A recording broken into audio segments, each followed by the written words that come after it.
আমার শেখ হাসিনার প্রতি একটা ভালোবাসা, মমত্ব, আবেগ কাজ করবে।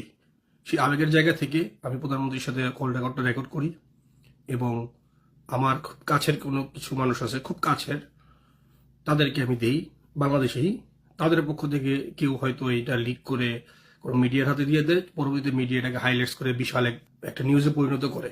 প্রথম কথা হচ্ছে, আমি বুকে হাত দিয়ে বলতে পারি, আমি কোনো মিডিয়াকে এই নিউজটি দেইনি। আমার যে বিশ্বস্ত মানুষ কিছু আছে, 2-3 জন হতে পারে, 3-4 জন হতে পারে, তাদেরকে আমি দিয়েছি, তাদের কাছ থেকে এটা বেয়াত হয়েছে। এটার জন্য আমি দুঃখিত। আমি আবারও বলবো, আমি আমার জায়গা থেকে রেকর্ডটা করার কারণ ছিল আমার আবেগের জায়গা, ভালোবাসার জায়গা, যেমন শিখেছেন আমার আস্থার জায়গা। এই জন্য এবার আসি আপা আপা প্রসঙ্গে। আপনারা অনেকে নেগেটিভ ভাবে নিছেন, অনেক বাংলাদেশে ট্রোল হয়েছে যে আমাকে নিয়ে, যে আমি আপা আপা বলতেছি বারবার। প্রথম কথা হচ্ছে, যতবার আপা আপা আপনাদেরকে শোনানো হয়েছে, আমি এতবার আপা আপা বলিনি। আর যদি বলেও থাকি, এতে আসলে কার গাত্র দেওয়া হয় আমি জানি না। এটা কার কি বিষয়, আমি ওনাকে সম্মান করি, ওনাকে আমি হাজারবার